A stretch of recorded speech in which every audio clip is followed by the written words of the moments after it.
Welcome, everyone. Welcome to our parent orientation. Let me just start by introducing all of the presenters we have here today. Everyone here's here in the room. We have from the Center for Advising and Academic Success. Let's give it up for Nicole Ortiz. Hi, Nicole. Hi, everyone. We have from the Office of Financial Aid, Mr. Michael Adamo. Michael, hi. Good afternoon, everyone. From Dolphin Cove Student Housing, our luxury apartment style housing, we have Dana Garassi. Hi, Dana. Hi, how are you? Also from the Office of Financial Aid, we have Amy Friedman. Hello, Amy. Hi, everybody. From my office, the Office of Recruitment Admissions, you have John Kim. Hello, thank you for joining us. And Samantha Sammy. Hi, everyone. And let's officially congratulate Samantha for just graduating from the College of Staten Island last week. Congratulations, Samantha. Thank you. And then there's me, Sean Walsh, Assistant Director for Orientation at the College of Staten Island. What you will have noticed from everyone there is we all are proud graduates of the College of Staten Island. So not only do we work here at the College of Staten Island, but we earned our degrees from the College of Staten Island. We are still here. I think I speak for everyone when I say the College of Staten Island is an extremely special place for all of us. I had a wonderful experience as a student at the College of Staten Island. I met my wife at the College of Staten Island, and it is just a wonderful place for me. And that is me. That is a young Sean Walsh back in the fall of 1992 when I was a student at the College of Staten Island. So I want to start by, thanking all of you, all the parents that are here, guardians, for giving us the pleasure, the honor of educating your students. It is really an honor. It's something that we all take extremely serious. We are all here. I know when I say this at our regular student orientations, that we get up every day and our goal is to educate your children, and we take it very seriously. We are here to help them. We are here to assist them. We just had commencement last week. Our goal is to have all of them, like Samantha last week, walk across that great lawn and have a wonderful, successful career at the College of Staten Island. So welcome to the College of Staten Island. Welcome, Dolphins. You're all Dolphins, even the parents. You're parents of Dolphins. Welcome. That was taken we were talking about Tottenville. That was taken at Tottenville High School last year.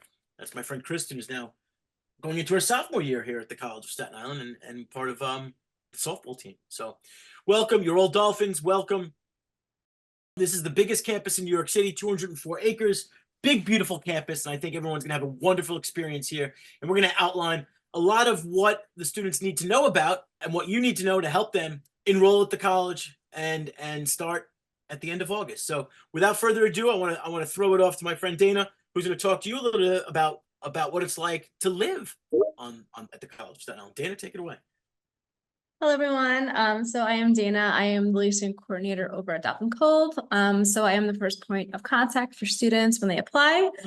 So living on campus at the College of Staten Island is a unique experience. As you can see in the photos, we have a very updated living facility here. We don't actually call them dorms. We call them residence halls just because it does sound a little bit better.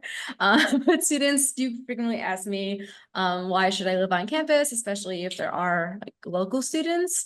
And a lot of it has to do with taking the commute. That is our slogan. So we are located on the north side of campus, right near the N building. So you couldn't get closer to campus if you tried.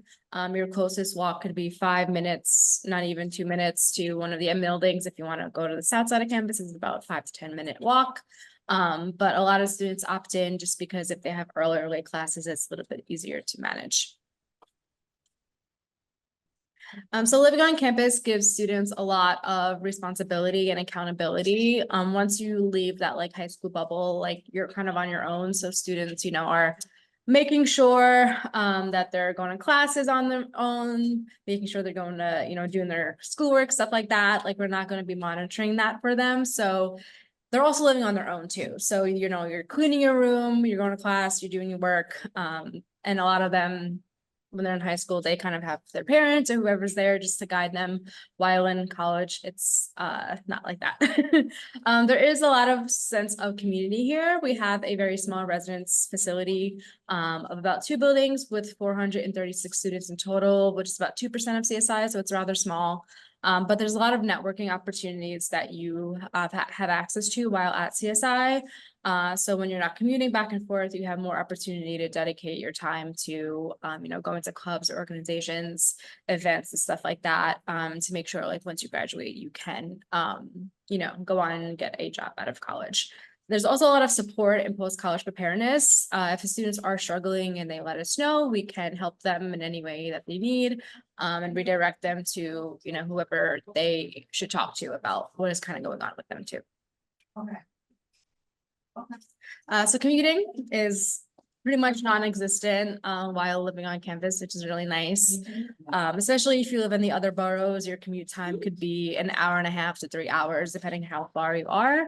But like I said, it could be 5 to 10 minutes while living on campus. There is parking. It does not matter the age group that you're in, whether freshman, sophomore, junior, senior. There is parking near our building. They have to buy a parking pass specifically for residents. They can only park in the lot over here, but there is parking available, which is nice. We also have a conference room on campus, and sometimes we have classes in there. We haven't had one in a few years, but occasionally we'll have a meeting or so. And if they live on campus, they can just go right then from the elevators. Obviously, there's more opportunity for study groups and tutoring and academic support services. There is free tutoring on campus for students. So if you're not commuting back and forth, you have more opportunity to attend those tutoring services. And our building specifically has high-speed wireless internet throughout that is separate from CSI, so it's a little bit faster. So that's a photo of our conference room and our computer lab that we have here. So there are a lot of ways to get involved while living on campus. We have events specifically only for residents of Dolphin Cove. If you're not a resident, you do not have access to those. So it's about 7 to 8 events per month. They each have a theme depending on what the RA will choose. And it's a great opportunity for students to meet other residents, get involved in, a positive college experience. CSI itself has a lot of campus clubs and organizations, and we have club hours so they can dedicate 2:30 to 4:30 on Tuesdays and Thursdays where they can attend those clubs and organizations. And if you're not commuting back and forth, it's a little bit easier. There's a lot of research and on-campus employment for certain students, as well as work study and internships. So again, you're not commuting, you can dedicate more time to it. So we are separate from CSI. We work for a separate company, which means our support staff and staff on campus is quite small. We have 4 maintenance staff members. When students put in work orders, they are addressed 2 to 4 business days, depending on the severity of the work order. We have 24/7 front desk staff. So we have 2 buildings on site and they are managed 24/7. There's always somebody here, whether it be our staff or security overnight. We actually have 5 housing staff members. I am one of them. We have a general manager, assistant general manager, a resident director, and a bookkeeper. We have night security staff, like I said, that come from 11 p.m. to 7 a.m. and then our staff comes in at 7. We have 3 live-in professional staff members, which are also part of the 5 housing staff. So they live on site. And we have 7 to 8, depending on the year, live-in paraprofessional staff members, which would be the RAs, and the RAs are CSI students as well. So we are highly trained to operate our facilities. So applying for housing is separate from applying from the school. So if you have not done your housing application, I would do so sooner rather than later. Housing is first come, first serve. It is June on Saturday, and the longer you wait, the less opportunity you have to take advantage of the payment plan option that we have with the school. So that's why I always recommend doing it sooner rather than later, especially because our RoomSync app closes in mid-July. So you want to make sure you fill out your FAFSA and TAP application. That's super important in general, but especially for housing students. But if you are, ready to apply online, you can do so at csi.cuny.edu/housing. And it's through the resident portal. So the resident portal is kind of like the central hub for all residents. They would submit their work orders on there. They can see certain things of their housing stuff on there. So it's a really important tool. So you want to make sure you do your cost calculator. So once you apply to housing, you will be sent an email from our bookkeeper to complete a cost calculator. So the cost calculator is not like an official document. It's just kind of a guide for you to see how much your out-of-pocket costs could be estimated before you kind of sign for housing, just because because it is a lot of money and you want to make sure that students and parents and guardians understand how much they are paying. When you apply to housing, you'll be sent a license agreement. So the license agreement is a legal financial document. Once you sign that, you are locked into housing, even if you cancel or don't attend CSI. So it's a very big commitment. You want to make sure you're 100% coming before you sign anything, just because it is a legal document and you can't kind of get out of it. So additional items, obviously, to complete, make sure you register for classes. You have to be a CSI student, registered at least 12 credits full-time in order to be a resident here. Make sure you go to orientation, that's super important, and submit your financial aid documents if you're missing anything. So the unit types and costs. All this information can be found on our website, but here we have the 3-bedroom. So the 3-bedroom is technically the same unit, it's just split up into different bedroom types. So the shared is the least expensive unit. It is the one that is the 2 twin beds. That one is $7,210 per semester per resident. All of our licenses and all of our unit types are per student. So it's not like it's $7,210 divided up evenly, it's per person. So that's kind of a good thing, because if your roommate moves out for whatever reason, you're not liable for their half. So it's a $14,420 per year per resident. The private is kind of like the middle tier pricing. Those are the 2 bedrooms within that unit that are on one side, kind of they're single units or they're single bedroom spaces, and then you would share the common area. That one is $8,230 per semester per student, and then it is $16,460 per year per resident. So the 4-bedroom, so quickly mention the 3-2 is only in the south building and the 4-2 is in the north building. So the 4-2 is the same price as the 3-2 private, because they all are private bedrooms. There's just 4 private bedrooms instead of, a shared option. That one is $8,230 per semester per student, or $16,460 per year per resident. And then we have our 2-bedroom, 1 bath. This one is split up between buildings. It's about 20 in each building. So this is the one we have least amount of, but it is the most expensive. It's about $10,000, so $9,995 per semester per resident, or $19,990 per year per resident. And that is because it's only 2 students in there, 1 bathroom. So it's like kind of the most private one you would get by living on campus. So the license agreement, like I said, is a legal document. It is sent via email. So you'll have an email sent to you once it is sent. And it'll basically say like, hey, American Campus Community sent you this email with your license agreement. You would do it through Adobe DocuSign. Please do not download it and like sign it manually and email it back. Like, it does not work like that. So you would sign digitally, you complete all fields, make sure you read it. Just because it is a legal document, a lot of the key information for housing is in there, including a lot of the rules and regulations. So you want to make sure you understand that. If you have any questions, please let us know. I would rather you ask before you sign. But as you can see in the photos, we are apartment style. So they are, full apartments with a kitchen. There's bathrooms. There's not communal bathrooms here, which is really nice. And the bedrooms are updated pretty much yearly or semesterly, depending on the situation. And they are, in my opinion, much nicer than what you would get at an average college facility. So accommodations and room assignments. So accommodations start ends of May, early June. So pretty much right now. I'm sending my first round out next week, and then we send out invoicing. So the payment due dates for housing specifically, they are separate from the college. So keep that in mind. You'll get a bursar bill that will have a different due date. Our due date is always July 1 for fall 2024, and December 1st for spring 2025. You pay semesterly, and you do have to sign for the full year. Keep that in mind. You cannot sign for housing just for 1 semester. But you'll get an accommodation letter when you have fully secured your space, basically saying congratulations, you've secured your space at housing. Applying for housing is not enough to secure your space. You have to sign your agreement, and there is a application fee of $400 that is not refundable, and it does not go towards your balance for housing, but it is a damage deposit on the unit. So in your invoice, it'll be your out-of-pocket costs with aid already factored in. We got the aid amounts from our financial aid coordinator. Her name is Musa Allah, and she gives us the aid amounts for every single student. Keep in mind that it's estimated, so it can change at any time. So Room Sync is open right now. It closes, I believe, either July 15th or July 26th, which is why I highly recommend students doing housing way sooner than later.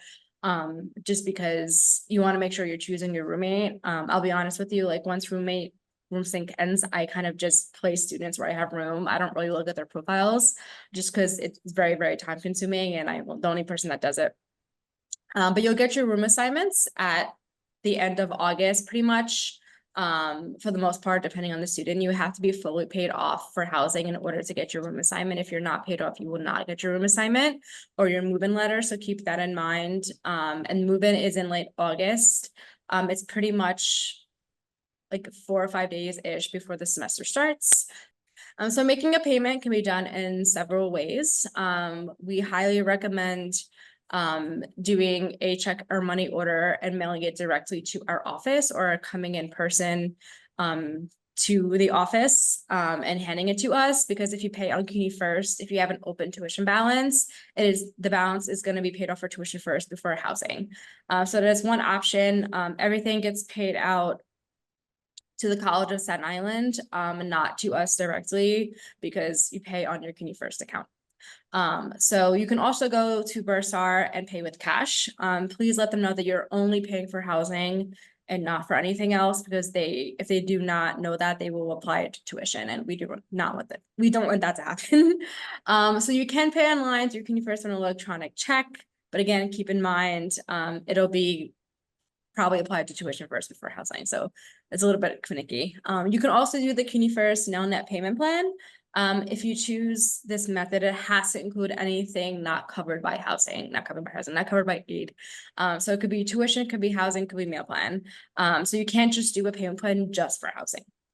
And then for international payments, it is through a system called Convera. When you get your invoice, it'll have information on how to do the international payment on there.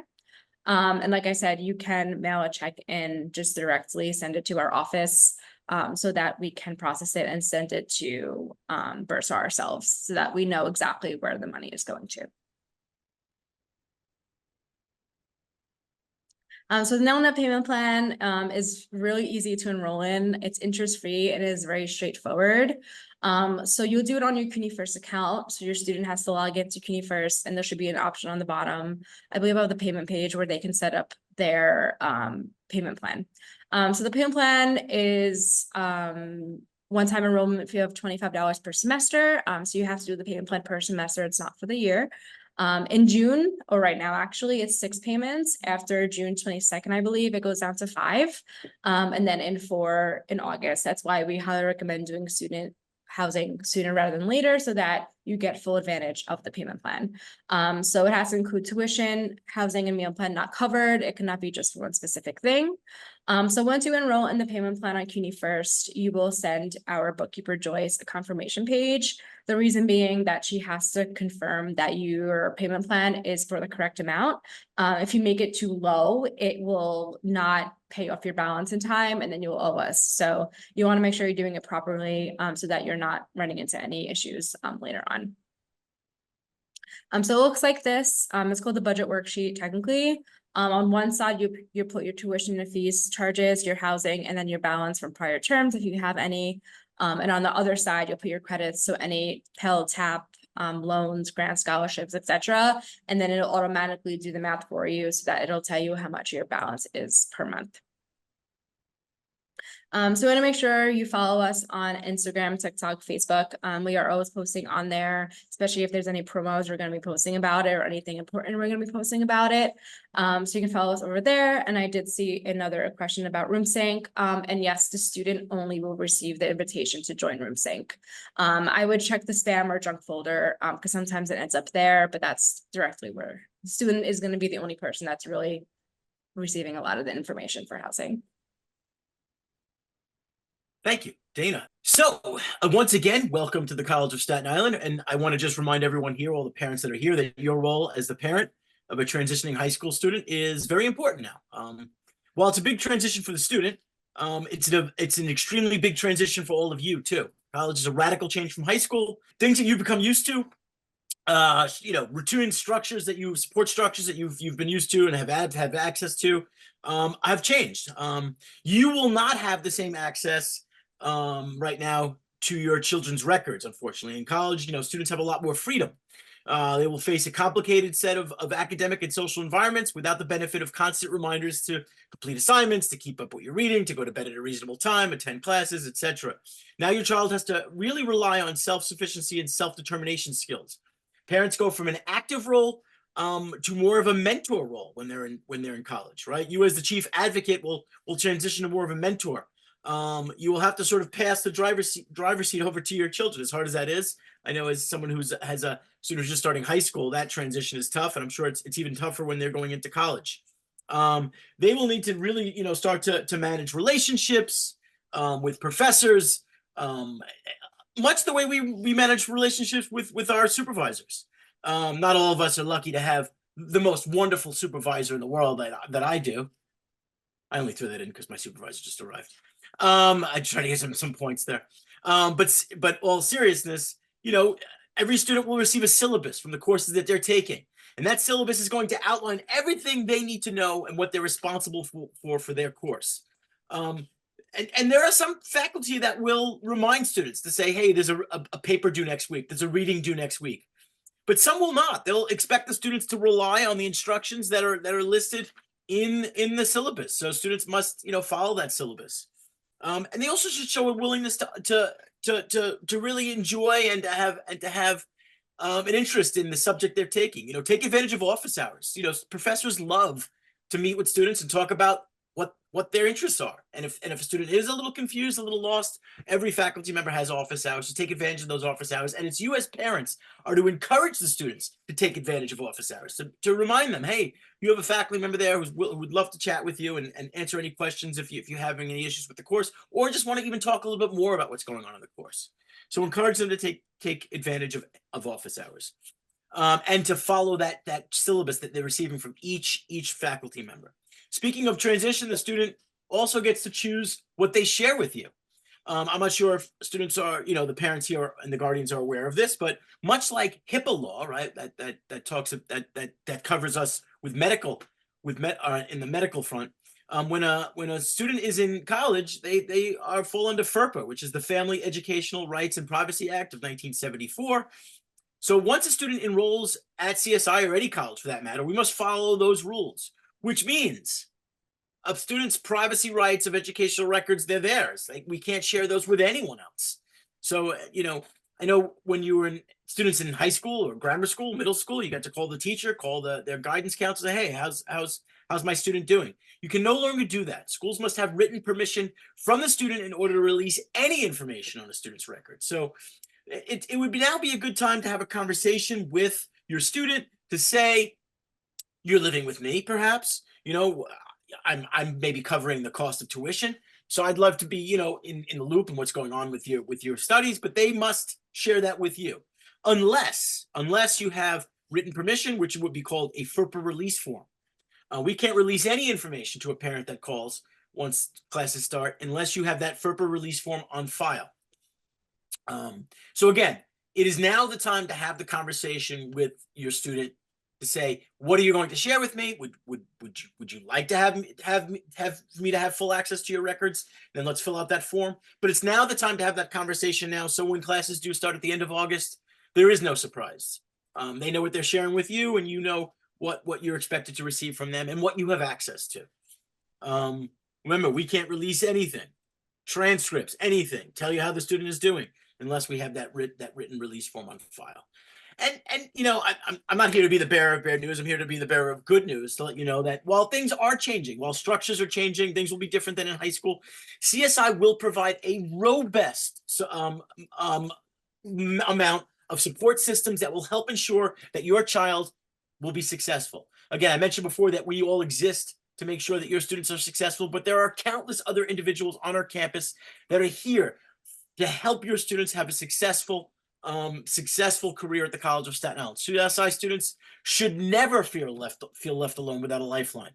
To name a couple of services that we offer, and again, we'll go over all the services that are available when they join us for new student orientation. But we have the counseling center. We have counseling, free, confidential, and quality counseling, and counselors that are available to talk to your students. These are licensed counselors, licensed therapists, licensed social workers, licensed psychiatrists that are all and again, counseling. If you know, I'm sure all of you understand that if you go see a counselor or a psychiatrist or a psychologist or a social worker or a licensed therapist on the outside, it's very expensive, and some insurance companies don't even cover it. Totally free and confidential for the students. So if they're having any issues, they should, seek out that help. We have a great health and wellness center. Parents often ask, what happens if my child gets sick? Well, we have nurses, we have a nurse practitioner on staff all the time, so they can go by the health and wellness office if they're not feeling well. And they offer a plethora of different services. We have an office of academic support, which offers free quality peer tutoring for students in person and online. Again, I know sometimes in high school, students think I only go to get tutoring when I'm not doing well. Not the way it should be in college. You should go to tutoring from day one so that you stay ahead and you never fall behind and you never get lost. We have a great Office of Public Safety. They are there. Uniformed campus peace officers are on patrol 24 hours a day, 365 days a year. So we are really a 24-hour campus with housing. So there's always public safety there. Public safety releases a report of any incident that took place. They release it every year. It's on the website. Anybody who can't find it, email me and I'll send it to you. And you can see that we have a very, very safe campus. We have the Center for Career and Professional Development, right? What are most students coming to CSI for? To earn a degree, which will ultimately lead to some kind of employment, right? A career in the future. And that's where the Center for Career and Professional Development come in. Again, robust set of services, including resume writing, job and professional imaging events, such as business etiquette lunch, dressing for career success. Again, helping you write a resume, helping you write a cover letter, helping you with job interview skills. That all that is offered to students for free. They just stop by and they get all those services, and there are people there waiting to assist them. We have a great Office of Accessibility Services, which provide accessible, inclusive learning and working environment for all CSI students and staff. So any student that might have any IEP or a 504, feel free to to register with that office, and they will help you with any accommodations that you're entitled to. The Office of Student Life, one of the most important things other than academics, is making sure that you encourage your students to get involved on campus. Students who are involved on their college campus perform better in their studies. I know it sounds like it would be the opposite, but no, students who are involved, they buy into their campus, they're involved in their campus, and the students do much better. Speaking, I keep on mentioning Samantha, who's with us, who just graduated. Samantha is a new student mentor in my office, but also is heavily involved in student government. Samantha is graduating with a resume that compared to people who've been working in the world, she has a better resume than people who've been graduated, who have earned their degree years ago. So, be like Samantha, be like a lot of the students on our campus, get involved, encourage them to get involved. We have over 50 clubs, activities, student government, a radio station, multiple publications if they're interested in writing. So there's so much to do, so much to get involved with at the College of Staten Island. So please encourage them to get involved.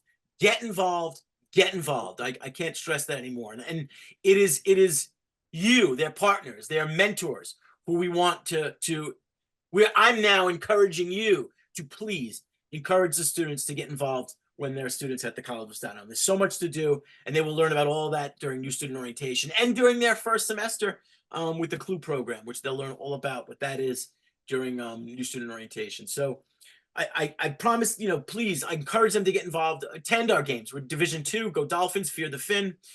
Great, games to watch, great things to get involved in. It is a wonderful place, the College of Staten Island. And you'll see that while support services change from college to high school, they only get better and richer. And I want all of you to encourage them to attend. If there are any students here, make sure you're attending those sessions, get involved. So that's my little rant, my little spiel on getting involved. With that, I'm sure a lot of you are here to hear some of the things that are relevant to you right now is how to enroll at the college. What are my steps? Well, we're going to outline, and I'm going to get some help from some people on this. You won't just get bored hearing from me, but you'll hear from some others here who are here to present with us. And we're going to go through what are our steps to enrollment. Well, the first one is to accept CSI's offer of admission and pay the commitment deposit. Most of you, the students here, probably have done that already. We invited students who are committed to be here. Now, some of you might have found this Zoom by other ways, and maybe you haven't committed yet, but make sure that is the most important first step in enrolling at the College of Staten Island, is to accept that offer. Because once you accept our offer of admission and pay the commitment deposit, if you're not waived, and I'll go over that in a second, is once you accept our offer of admission, that's when all the next steps will start to happen. We'll start inviting you to enroll in classes, to go through CART, to go through NSO, which I'm going to go through what those things are right now.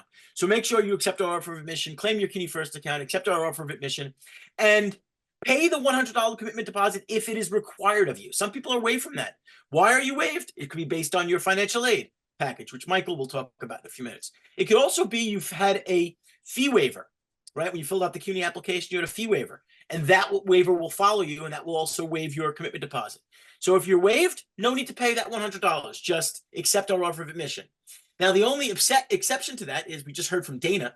If you do plan on living on campus in Dolphin Cove, you are still required, regardless of your waiver. You could be waived from paying that $100 commitment deposit based on financial aid or a fee waiver for the application. You are still required, though, if you're living on campus, to pay the $400 deposit to Dolphin Cove. That there's no waiver for that. There's no waiver for that. So make sure you're making that payment to Dana and company at Dolphin Cove. The next step is to make sure we have all of your immunization records. Much like high school, you must prove to us that you're up to date on all your inoculations, and we must see an immunization. You must fill out that immunization record form. Now, if your student is a DOE, New York City DOE student, we will get most of those records automatically from the New York City DOEs. You really don't have to submit the form. But there is a part of this form, Part C on this form, which or is it Part 3? I'm sorry. I think I misspoke. Part 3, which deals with the meningitis vaccine.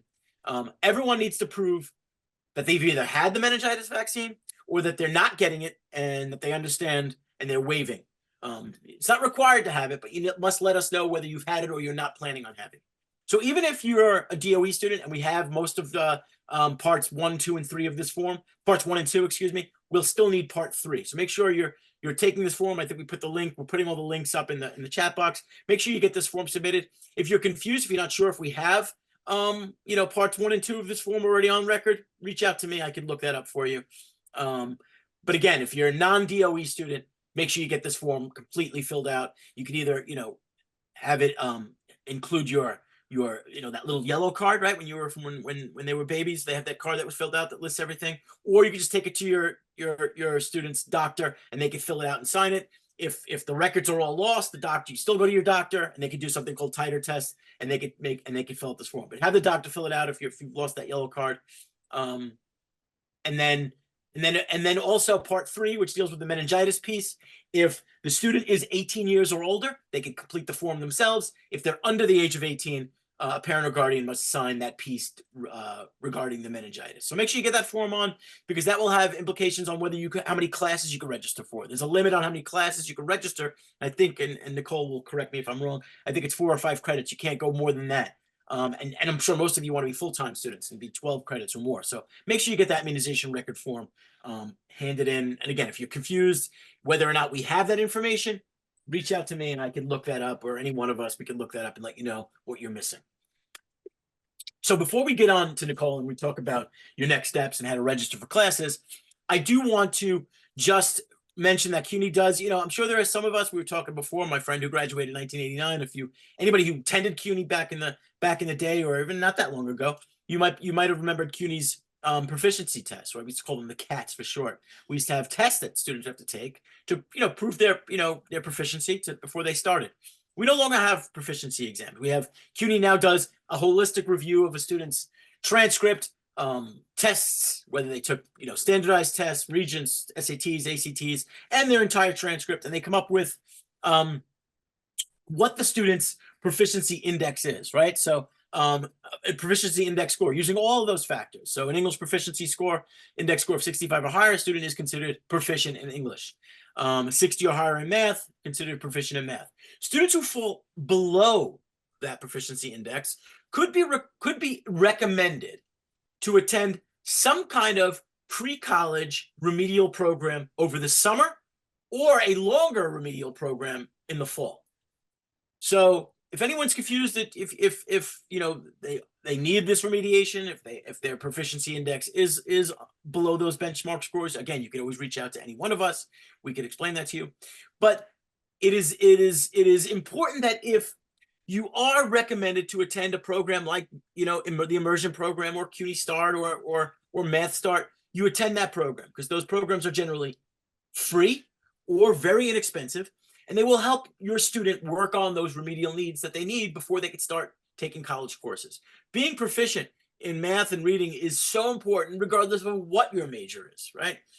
Any STEM major needs to be proficient in math, and everyone really needs to be proficient in really reading and writing to have a successful college career. So if your student is recommended to take any one of these programs, I recommend they do. And depending on whether you are someone who needs remediation or doesn't, that will dictate which communication we send you regarding your next step and before you can complete CART. Students who are fully proficient will receive an immediate invite to begin CART. And again, I keep on using these acronyms. Nicole's going to explain to you everything about what CART is momentarily. Students whose proficiency index is below those benchmarks will not receive a direct invite to begin registration or begin the CART process. They will receive a communication from our Office of Academic Support or our CUNY Start office, explaining to them to meet with them, to have a conversation, and to have a discussion about their remedial needs before they can begin the registration process. And those offices, either whether it be the academic support with the Immersion program or CUNY Start with CUNY Start and Math Start programs, those offices will have a discussion with your student, explain to them what programs are offered to them, what they need to do, what they should do, and that will be the step they take before they register for classes. So hopefully, if any of that if that sparked any questions, feel free to put those in the chat, and I can elaborate on any of those at any point. But with that, I'm going to turn it over to academic advisor in the Center for Advising Academic Success. Please, I welcome Nicole Ortiz. Welcome, Nicole. Thank you. So I work at CAS. We call it CAS for short. And we currently advise all incoming freshmen, and we give them their schedules. We also advise all Bachelor's of the Arts students with 45 credits or less, all liberal arts students, and if you have an embedded advisor, then you go directly to them, but not after passing us first, right? So advisement is usually 2 times a year, and we find it important for students because it helps to guide them into what classes they need next, or into a career of their choice, or into their program of study that gets them to the career of their choice. But we also are central for them. We are able to connect them to all of the programs that are offered on campus and all of the departments in which they may need, right? So like I had mentioned, there are 2 specific times of the year where you want to make sure that you are coming for advisement. The first session for your children would be in October. Does this mean that they can only come one time in October for advisement? Absolutely not. This is just when we start very much pushing them to come for advisement, because enrollment starts at the ending of October for the winter and for the spring semester. And then the second time would be in March, and that's when we start advisement for summer sessions and for fall session, right? We are located in Building 1A, Room 101. We used to have a virtual Blackboard room. We no longer do. So it's only in person, unless they want to email or schedule a virtual appointment with their academic advisor. That is okay. So how can they make an appointment with us? We have this really cool tool called Navigate on campus, and they can use their Navigate app to make an appointment, or they can just send an email to the advisor and schedule with their advisor via email. Next slide. So we're going to talk about CART sessions for students. So as Sean had explained earlier, after you complete all your commitment and your forms, you are usually sent an email in regards to VCART saying you have been invited to join us for VCART. And so you can find your VCART on your Blackboard, which is through your CUNYfirst, right? So VCART is going to go over proficiencies, exemptions. It also just talks about enrollment and how to select blocks. And it's a virtual one, right? We do have some in-person ones that we are going to start pushing in July every Wednesday. The preference, though, would be the sooner the better. So if your student gets a virtual invitation and has received it already, we are extremely pushing you to make sure that you get it done as soon as possible, because first come, first serve for classes, right? You want to get the best schedule possible. And if you're waiting till the last minute, then the schedule is kind of going to be a little everywhere for the student. Next slide. So we're going to watch this quick video in regards to VCART.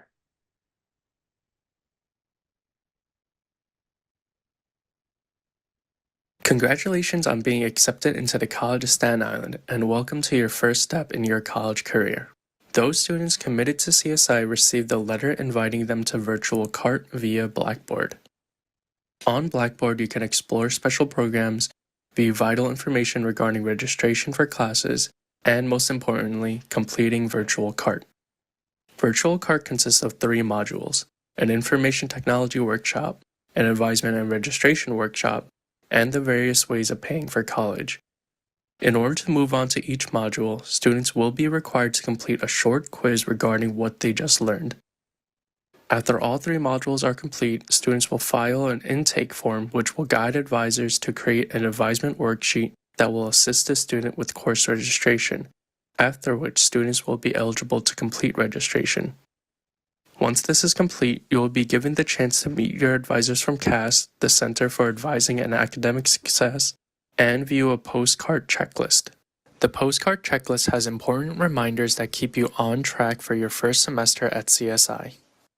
Thank you for taking the time to review this video.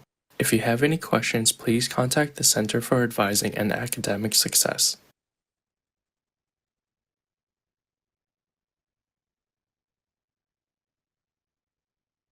So after your student finishes the CART, one of the forms that comes up is called the intake form. This is extremely important for them to fill out, because this is where they're going to be able to tell us what major they intend to complete while they're here at the college, what schedule preference they have, if they've completed any AP exams or any College Now courses, so that we don't double enroll them in courses that they have already completed. Also, so that we can make sure they get those credits transferred into the college, right? Once they've completed their intake form, it does take anywhere between 24 to 48 hours for us to enroll them. Once we have enrolled them, they will receive an email to the email that they have put down on the intake form. That email tells them, hey, welcome, congratulations, your schedule has been completed. Please review it through CUNYfirst in your schedule builder. And if you have any trouble with anything, you can reach out to the advisor that has emailed you. That is considered your onboarding advisor. This will be the student's advisor until the semester starts. We usually change advisors right before advisement season in October. So they can reach out to this advisor at any time. They could also come in to see the advisor if they would like during any of the in-person sessions. So block schedules are on the intake form, and we find that they form a learning community for our students. We also see that it increases the amount of credits that they are taking and the retention for them. Also, their graduation rate seems to increase when we have some block schedules when they start off. It's because it connects them to a community of people, but also gives them an easy transition from high school into a college life for them, right? And then we schedule them into these blocks, and they are based on their majors, right? So if they were looking to do nursing, then we have them in a block schedule that is for pre-nursing students. If they're looking to do business, then it's in a block that's either for STEM or for a business program. We usually recommend for full-time students to be around 15 credits a semester, and that may vary for some students. Like Sean had mentioned before, there are some remedial courses that are offered during the semester. So if you're in a remedial course, you may not see 15 transcript credits on your account, but you may be enrolled in maybe 12 transcript credits, but you may be at 15 equated credits depending on the remedial class. And that's a discussion that the student can always have with their onboarding advisor, just so that they're aware. For full-time status, it is a minimum of 12 credits. Anything under 12 is part-time. And that's something else that they will also be mentioning on their intake form. So the registration process, I kind of went through this already for you. They will see once they have been enrolled and they have received their email, they will see 2 holds on their account. The first hold that they will have on their account is an advisement hold, and that stays on the account until there's a sweep done. They have to make sure that they approve their schedule. The way they can approve their schedule is the link in their onboarding email, and it just takes them to a Google Docs form, and it asks them if they're okay with everything in their schedule. Once that form is complete, the advisement hold gets removed. There is also going to be a cart hold on their account. This cart hold will stay on until about 2 or 3 weeks into the semester. This is just so that the student doesn't drop any classes by accident on schedule builder or swap classes by accident. We've had those issues in the past, and so we try to make sure that we can help them to avoid any freak accidents from happening, especially right before classes start. That's all I have. So then the next step after that is new student orientation, which is Sean. That's me. I'm new student orientation. So I am so happy that after a couple of years of COVID-related online versions of new student orientation, that this past January we went fully back in person for new student orientation, and we are fully back again this summer for new student orientation. So students are required to attend a 1-day mandatory new student orientation. We have about 5 dates to choose from. They only need to attend 1, but it is really important that students attend new student orientation, because we're going to really go over everything that they need to succeed here as a student at the College of Staten Island. They're going to meet a lot of people, and not only are they going to meet, staff and faculty that work at the college, they're going to meet each other, which is so important for them to meet each other and meet some of my new student mentors like Samantha, who are really helpful in guiding them. So we're going to, provide for them a lot of support, and they have to attend new student orientation. The only thing I didn't mention before, Nicole, which I do want to touch on real fast, is everything Nicole and I are talking about as far as CART and NSO applies only to students who are not in Macaulay, Verrazano, or ASAP. Those 3 programs, there's any parents here of students who are in one of those 3 programs, they have their own onboarding, they have their own registration process, they have their own orientation. So any students in one of those 3 programs, make sure you reach out to the directors of those programs and the staff in those programs, because they will tell you what their steps are as far as registration and new student orientation. We're talking about all the students not in those three special programs. Everyone else is much luckier than the people in those programs, because they get to go through the CART process with Nicole and company, and they get to come to orientation with John and me and have a great time at orientation. So just wanted to just clarify that real fast. But so new student orientation, remember, it's a degree requirement. It's mandatory. It's required. They must come. And more than just being a requirement, it's really important. And part of their first steps at the College of Staten Island. We explain everything that they need to do to help them succeed. So encourage them to sign up. Again, we offer 5 of them throughout the summer. I've made sure we have enough of them so that if students are going on vacation, we have 2 in July, and then we have 3 in August, and the last one is right before classes start. I don't know if we have that link, Sam, but if not, I'll find the link once I stop talking in a second, and I'll put up the link to where the dates are listed on our website. So make sure. I'm going to start sending invitations to register for one of those sessions next week. I think we have it on the schedule for next week. So after they essentially complete CART, they'll get an invite from me, but I have not sent it to anyone yet. So you might be in here and say, I already completed CART. My student already did. I didn't send invites to anyone. I like to have students a couple of weeks of just registration before they have to worry about orientation.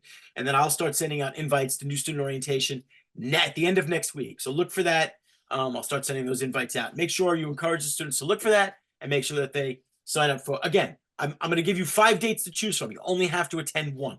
I do the same session 5 times. So no need to attend all of them. Attend 1 and you'll get all the information that you need.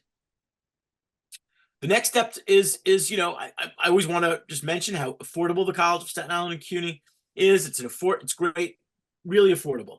I was talking with someone today who was thinking of another college out of state, and then realized, and this was, sometimes when you hear it, you don't realize it until someone really explains it to you. They were going to go to a college, a well-known college in Connecticut. And with the college loans that they were going to take out, it was estimated that once they graduated, they would be spending $1,900 a month on their student loans. $1,900. That was going to be their monthly loan payment once they graduated from this institution in Connecticut. $1,900 a month. That is a mortgage payment. A mortgage payment after you graduate from college. And you have to hope that you get a job right after graduating from that college. So I want you to keep in mind how affordable the College of Staten Island is, how affordable CUNY is. I know you all know that because you're here, but to have that conversation with that person today, and he was able to let that person, and he's not a person who's affiliated with the College of Staten Island at all. He explained to that person, I think the College of Staten Island is the right choice for you. And that student will now be matriculating with us in the fall once he realized how great of a value the College of Staten Island is, how great of an education you're going to get, and how you're not going to graduate with a $1,900 a month loan payment at the end. So the college is really affordable, and that's what tuition is. It's again, and Michael's here, who's going to tell us all about financial aid and how as affordable as the College of Staten Island is, Michael's going to tell you how you can find ways for it to be even more affordable. Michael Adamo, take it away. Good afternoon. So I see a question in the chat talking about a payment plan for the semester. So typically a semester's payment after fees is about $3,744 per semester. So if you just are talking about tuition alone, if you sign up for a payment plan between now and June 22nd, whatever you would owe would be divided by 6, which means you'd roughly owe about $620 per payment, starting now and it ending sometime in November for the fall semester. And then you'd be able to sign up for a similar payment plan for the spring 2025 semester. So Sean was saying $600 a month throughout the entire semester is not that expensive. It is much cheaper than any other college. So if you are interested in coming to CSI and are not receiving financial aid, we would suggest signing up for the payment plan as soon as you can, if you have to. Otherwise, if you do apply for financial aid, this is what we'll be talking about now. So what is financial aid? Essentially, financial aid is any aid that can go towards a child's tuition balance, whether it be federal aid, whether it be state aid, or whether it be private sources. So if you look on the next slide, financial aid is essentially funding that provides students and families with help to pay for their educational expenses. And financial aid is based upon need or non-need based areas or funding, which I'll go into a little bit later. So there are typically 4 types of financial aid. The first type of financial aid is a grant, which does not need to be repaid. You can receive your grant eligibility by completing the FAFSA and TAP application to determine your Pell Grant and your state award. Based upon your SAI on FAFSA and your TAP eligibility, you will be indicated after completing the applications what your eligibility for both grants would be. Student loans is money that needs to be repaid at the end of a student's academic career. There are typically 2 types of loans that a student can apply for and a parent can apply for, which we'll go into a little bit later. Scholarships, which are not based upon repayment, is usually based upon merit, and employment through the federal work-study program. So in order for the college to determine what a student's eligibility for any federal funding would be, is to complete the FAFSA, which stands for the Free Application for Federal Student Aid. Based upon that application, like I said, they provide you with the SAI, which lets the college determine what the student's eligibility for a Pell Grant would be. In order to receive aid for the upcoming fall 2024 semester, students must complete the 2024-2025 FAFSA and TAP application using the student and parents 2022 tax information. To start the process, you would have to create an FSA ID at studentaid.gov for both the student and one of the parents if the parents are married. If the parents are separated, it'd be the parent that supports the student more than 50%.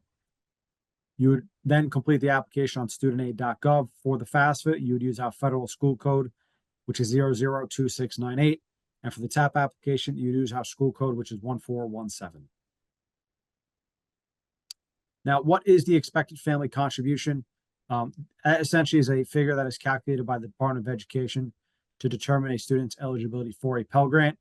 This is the amount a family can reasonably be expected to contribute towards a student's cost of attendance, which we'll go into, I believe, in the next slide. And this amount stays the same regardless of the college. So if the student is attending here, another CUNY or a private college, that SAI figure would be the same regardless. Now, what the cost of attendance is, it is any direct or indirect costs associated with a student's ability to attend college. Typically, all direct costs are the tuition and fees that are associated per semester. If the student will be residing in Dolphin Cove, the housing and meal plan costs would also be a direct cost as well. Some indirect costs that students incur while they're in college but are not charged by the college are housing, if they live at home with the parent, transportation, food, books, supplies, or any other miscellaneous expenses. Between the direct and indirect costs, that boils down to what the cost of attendance is, which is how much it is expected that the student would have to pay per each semester attending college. Now, once a student completes the application for FAFSA, the college receives what is called the Institutional Student Information Report, better known as ISAR. And once we receive this, this is how we determine what a student can actually receive. Starting in 2024-2025, all students and contributors who are the parents must have an FSA ID, and they must consent for the income to be transferred over to the IRS, regardless of if the tax return was filed or not, and regardless of if the parent has a social security number or not. If they do not consent to have this information transferred over, the student would automatically be ineligible for financial aid until the consent is provided. Now, as I was saying before, the federal Pell Grant determines a student's eligibility for federal aid. The maximum amount is $7,395 for the academic year, and this is based upon a student being registered for at least 12 credits per semester. Each semester, a student would receive $3,697.50. A federal Supplemental Education Opportunity Grant, better known as FSEOG, is determined based upon financial need and funding available to students. In order to receive this, they must be registered for at least 6 credits. And a federal work study award is an award that a student can receive to work a job on campus. With federal work study, it is not a grant that automatically disperses out to a student's tuition balance. They would work a position on campus, and based upon the hours that they work each week, that is what they would receive as a payment.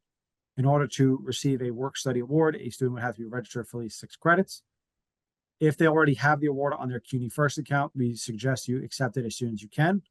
If a student does not have a work study award on their CUNYfirst account, however, is interested in working a position on campus, feel free to reach out to the financial aid office, because we can put you on the federal work study waitlist for the fall 2024 semester, which if a position opens up and becomes available, we will reach out to your student to indicate if they are interested in that position. And if they are, they'll be able to apply for it and have a conversation with that supervisor to potentially work for that office.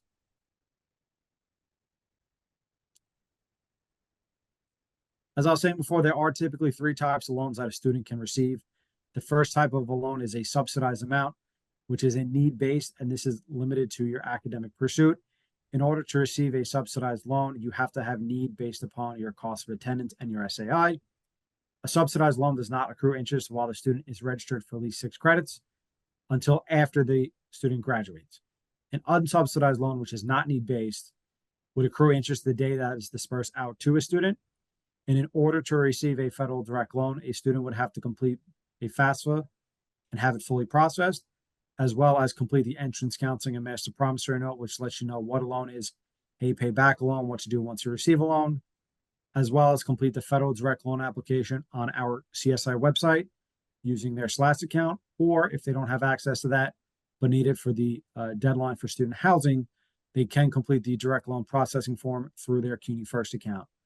The other type of loan that a parent can apply for the student would be a Parent Plus loan, in which the parent would take out a loan in their name to help for their child's educational expenses. Because this does get run by a credit check, if a parent is denied, the student would be eligible for an additional $4,000 of an unsubsidized loan.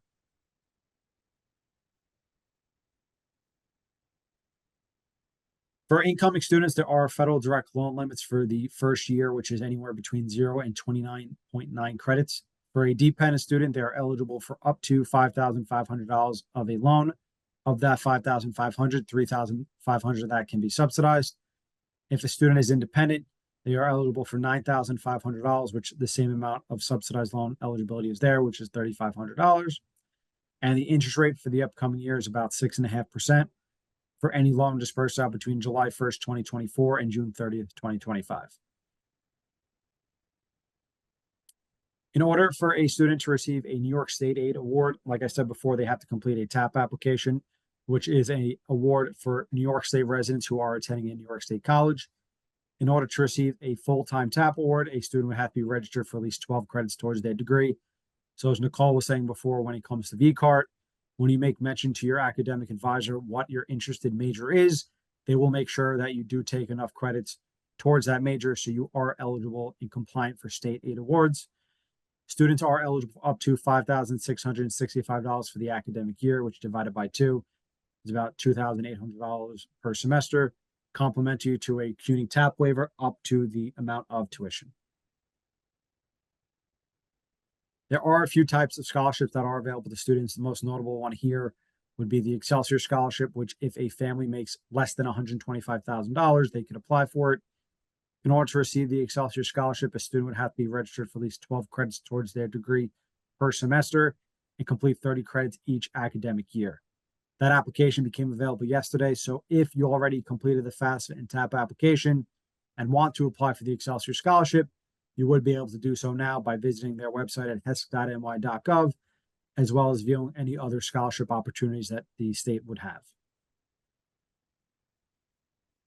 In order to maintain your academic eligibility, there are a few things that students should be aware of right away.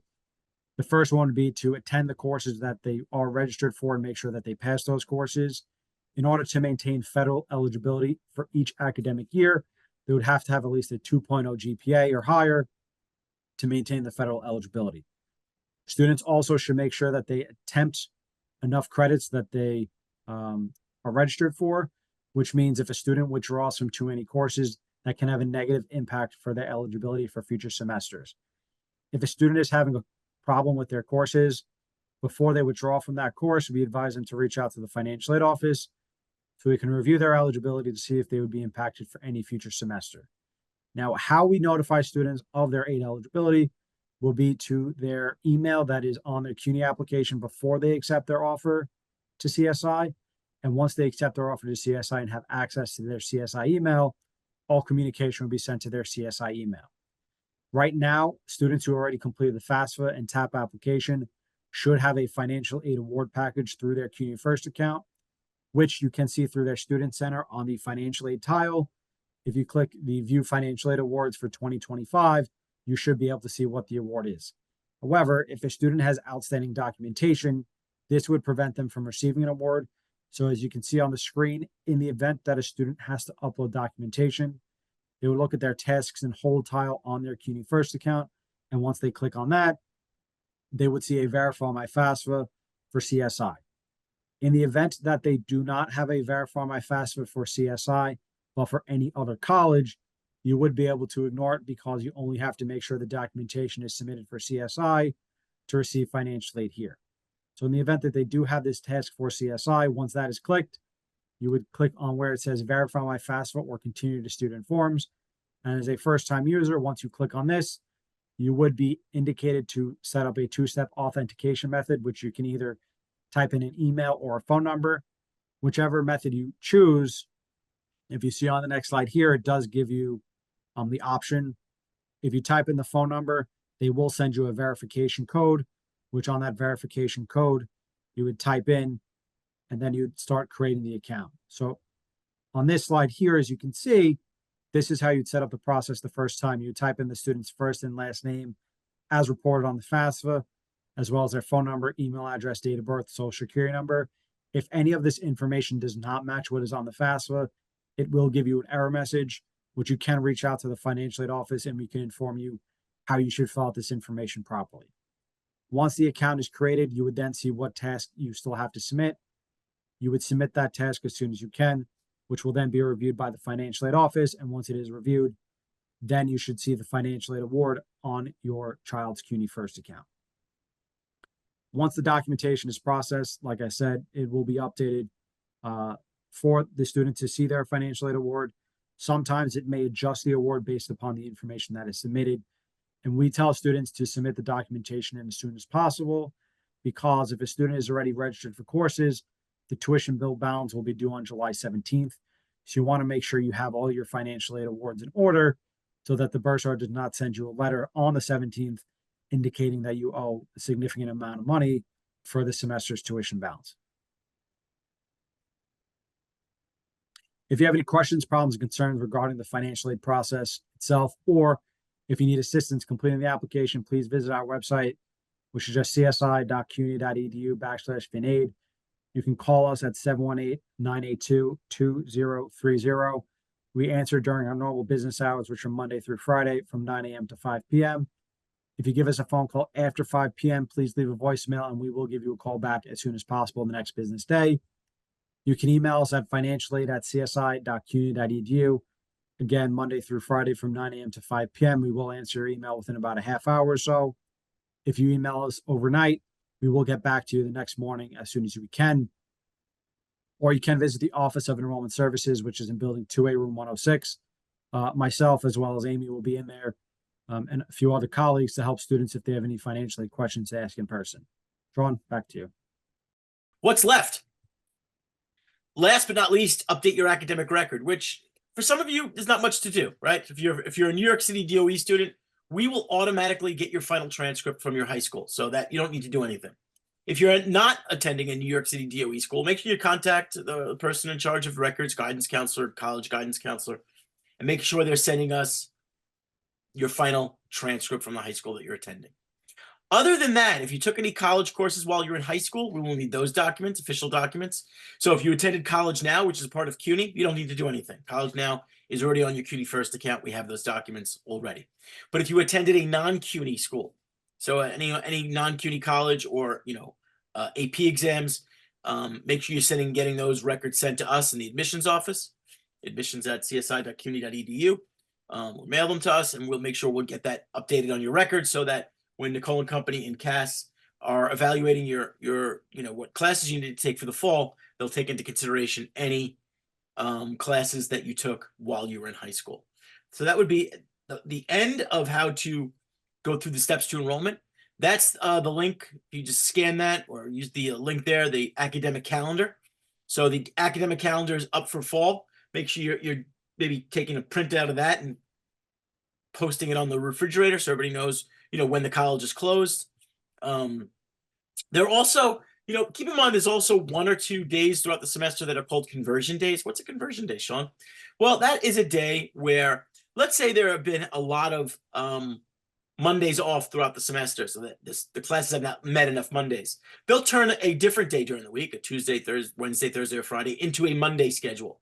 So that's something to look at. That's all listed on the conversion. It should be listed on everyone's syllabus too. That's why it's important to print out that academic calendar and to know what days the college is closed, what day, if there's any conversion days that exist. Make sure you're doing that. Couple other things to mention. We are all over social media. I see we put up I'm inviting all students. And again, this is for students. I know there's a lot of parents in here, but we have a class of 2028 Facebook group, official CSI class of 2028 Facebook group. That is for the students, not for the parents. So parents, encourage your students to join. Parents, please do not join. We will not accept you. We know when your parents who are joining. We want that to be a place for them to meet each other before classes start. And ahead of new student orientation. We also have a YouTube channel. I'll post one of these parent orientations on the, some people ask, can you share the presentation? I think it's better if this is a recorded event. I'll post it on our YouTube channel. You can rewatch it if you'd like, and I'll put all the links there. If anybody also wants the links, email me, send those to you. And just, subscribe to our YouTube channel. We post a lot of stuff up there, and you'll definitely get a posting of this. And our social media accounts. We have a lot of them, right? Facebook, Instagram, Twitter, I guess it's called X now, Snapchat, TikTok, and we're all over the place. Add us everywhere. Also, subscribe to CSI Today. It's a great place to get updates on what's going on the campus, what faculty are doing. We're gonna stick around for a few minutes at the end here to answer questions. But the thing I really want to encourage everyone is to please. We're doing a survey for this parent orientation, so I'd love to hear your feedback. Any feedback you give us, we'll use to improve future parent orientation. So we will email you next week with a reminder to complete the survey, but just scan that QR code and you could complete that survey for me right away. It's a short survey. It's not long. I'm not torturing anyone. It's just a quick survey. So please, if you get a chance, please complete that survey for me. While we're answering questions, I'm sure I could find the link to that survey too, and I could throw it in. If you don't want to use the QR code. All right, with that, I'm going to leave. I know I have my questions slide, but I'm going to leave up the survey instead because I want everybody to get a chance to remember to complete that survey. So I did ask everyone to keep silent when they were during the presentations, but I know if anybody wants to now ask a question, feel free to turn your microphone on. I know there are people here who are on telephone too, at least one person on telephone. So feel free if you'd like to voice a question. We're here to answer questions. Well, I'm always cognizant not to make these sessions too long, but we have 5-10 minutes now for questions, a Q&A period. I have a question. Please. Hi, my name is Jennifer. My daughter will be a freshman coming up. Welcome. Thank you. Actually went to CSI many moons ago, so I'm an alumni. Maybe we were there together. I was there even more moons ago than that. So, So so she's already registered. She has her classes. great. But so when I go on my to-do list, I thought I was really finished, but I'm a little confused. It says file your 2024, 2025 FAFSA now, and it says College of Staten Island, and it says initiated. And then when I click on it, it gives me like an error message that says invalid parameter 1, and then a lot of different things, but there was never you said there was he showed it on the slide. There was a blue button that you press for FAFSA to approve it. Did I miss a step? I'm not sure. Two questions first. The first question is, did you actually fill out an application yet for your child yet, or you're not exactly sure? No, 1,000% I did. Okay. With my taxes, everything went through. I signed it digitally. Like, don't worry about that checklist being on the account because those haven't been waived by CUNY Central yet. So regardless of if a student actually fill out the application or not, that more than likely will show there. If you Gotcha. already have the confirmation that you did fill out the FAFSA, they do, after you submit it, provide you with the FAFSA submission summary. So if you already have that, then there's really nothing else you have to do at this point in time. If you did not receive that, then what I would suggest you do is to contact us directly with your student's EMBL ID, so we can look up your account to see why we would not have received it at this point in time. Because it could be something, such as the name is incorrect on the FAFSA, you did the wrong application, you did 2023, 2024 instead of 2024, 2025. So there could be a few reasons as to why we didn't have it yet. But if you do have that FAFSA submission summary, please make sure it was done for 2024, 2025, as well as our school code, which is 002698 is on it. 002896. 2698. I have one more quick question while I have you.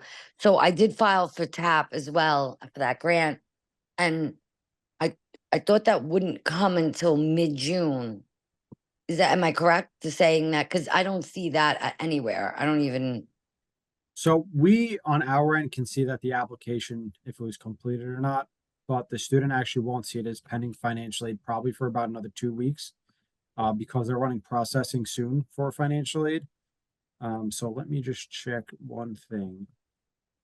Okay. Right, yeah. because I wanted to start making payments, but I didn't want to make payments until either, that came in or didn't. Yeah. So like I said, I would say just make sure that on the confirmation page that you would have received for your child, that it was completed for 2024, 2025.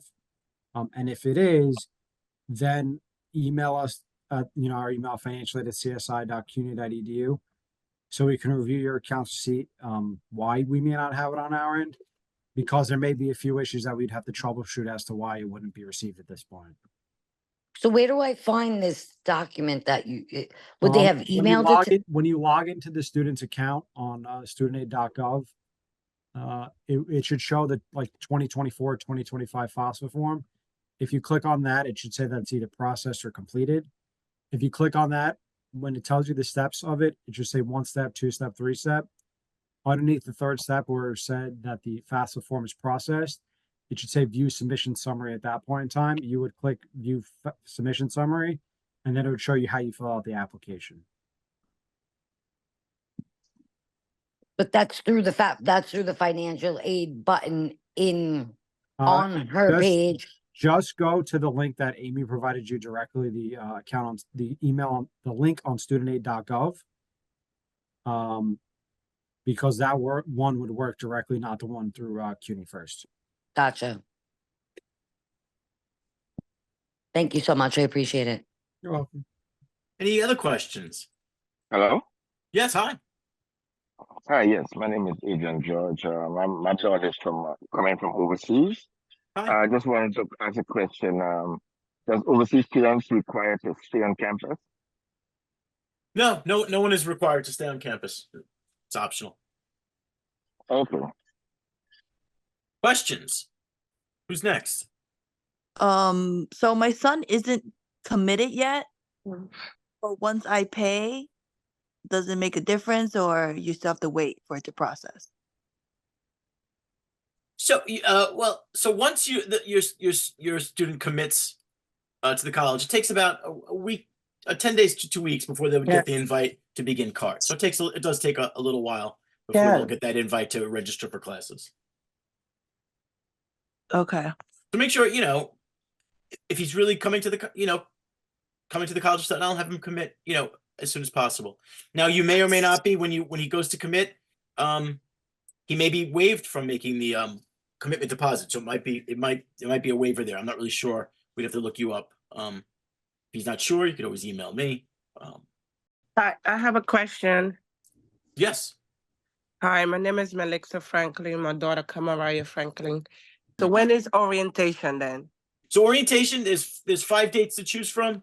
I didn't send an invite to that yet, so Okay. I'll find the link on the website, but let me just pull up my Okay. trusty calendar because I don't want to give you a wrong date.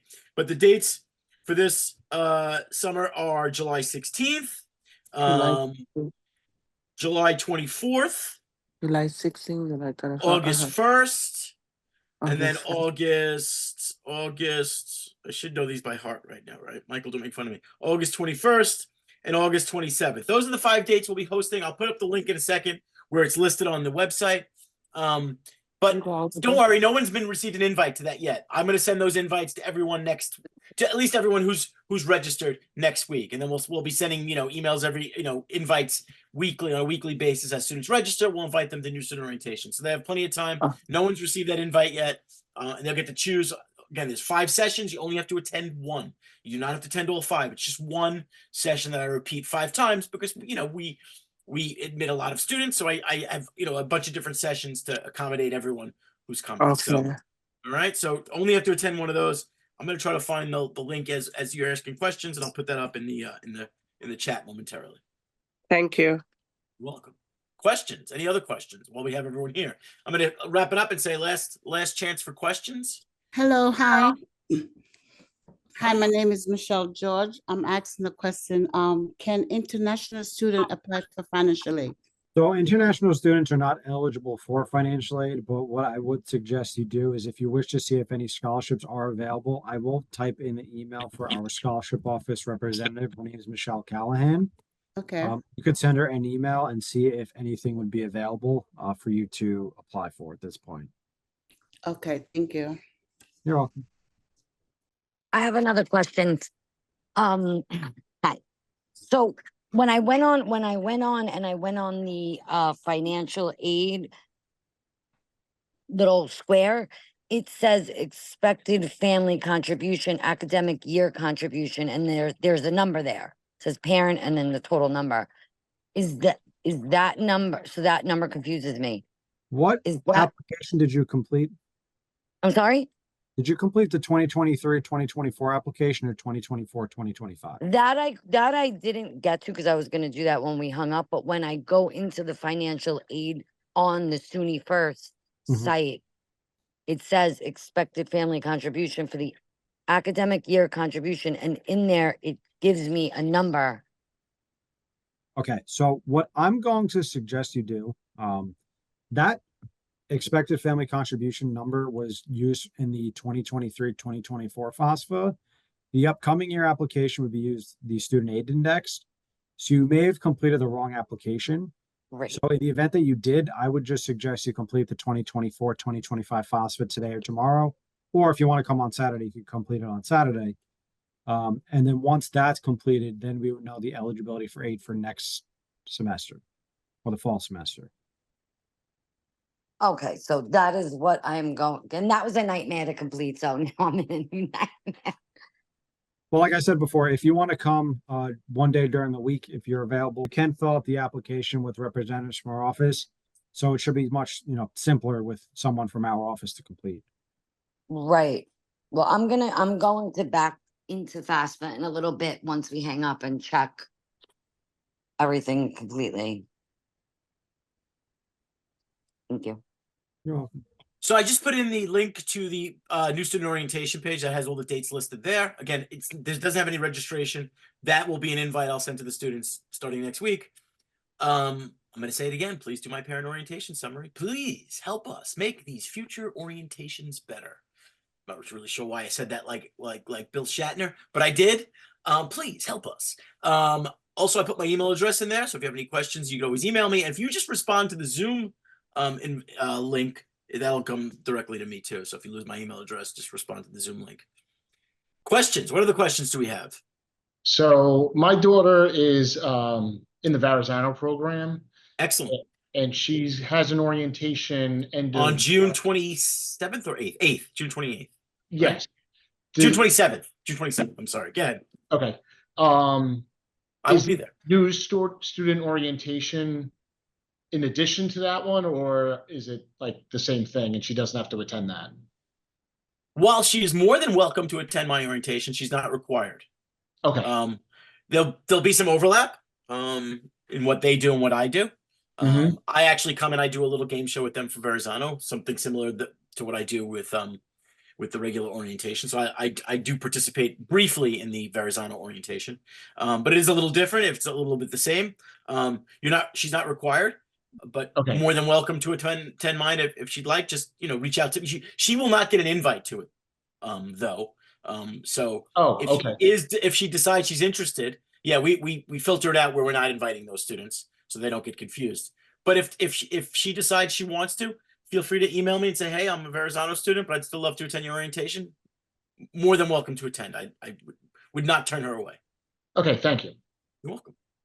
So 90 student. So it's too late to apply for any of our honor programs now, but Verrazano, Macaulay does not admit students. Let students transfer into the Macaulay program, but Verrazano does. So I would have your student reach, do really well this first semester, and maybe in the spring reach out to the folks at Verrazano. There might be a way for your student to enroll in the Verrazano school next year.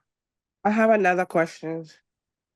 As the freshman students can apply for work study? Yeah, so any student, whether they are incoming or a continuing student, will be able to apply for work study. If they already have a work study award on their CUNYfirst account, we suggest students accept it as soon as they can. If it is not on their CUNYfirst account and they are interested, have them reach out to the financial aid office so we can review their eligibility for an award. And if they are eligible, then we can complete the work study waitlist form for them. So if a position on campus becomes available, we will reach out to them and see if they are, interested in that position to work. Thank you. Someone just put that they are confused. I apologize if you are confused. The last thing we want to do is cause any confusion. We're trying to alleviate confusion. If you let us know, if you could elaborate on what you're confused about, we will most definitely clarify anything they're confused with, I promise. So let us know which part has been confusing, and we are here to help. I promise you that. Question? Sean, can I ask a quick question if you hear me? Of course you can. I hear you. Sean, my son had a similar circumstance to the child you were referring to earlier who was going out of state. He was also going out of state. He took a look. He decided he wanted to go with you guys. He wasn't really sure what major he wanted to go with. We committed. We paid the money. We filled out the FAFSA. I didn't fill out a TAP. He finished his last day of school today. He's not in. He was in Catholic high school. Okay. So, you know, we were waiting on that report card and the transcript for whatever college credits. Should we have begun any registration for classes yet, or would now be the time to start doing that? I feel like we're a little behind the 8 ball. You're not really that behind. I mean, there are some students who obviously who knew they were coming to the College of Staten Island, you know, when they were first admitted in February and March and already committed. So they started the process a little sooner, but it's still more than enough time. When did he commit to the college? When did he commit to us? I would say around about mid-May, 2 or 3 weeks ago, I would say. All right, so he should be receiving an invite to start registration soon, if not already. If he's not sure if he received it or not, sometimes things get lost. Feel free to, you know, have him email me if he wants to copy you on it too, but just make sure, you know, have him email me and you copy you, and I can look him up and see where he is in the process. Sounds great, Sean. Thank you. And we'll make sure that he's on track. But no, he's not late. Not late. Again, have students done it super early? Yes, they have. Students who knew, but many students like you know, your son who decided a little late. And technically, you know, it's not late. Our commitment deadline is Saturday. So really he's still on time, if not early. So don't worry. Sounds great. Thank you. And if the student didn't get an invite to do the schedule yet, it just might be based on they didn't get it yet because they didn't commit yet.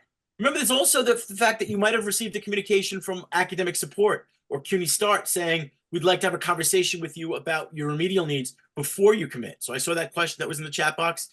Maybe they received that email first and the student hasn't responded to that email.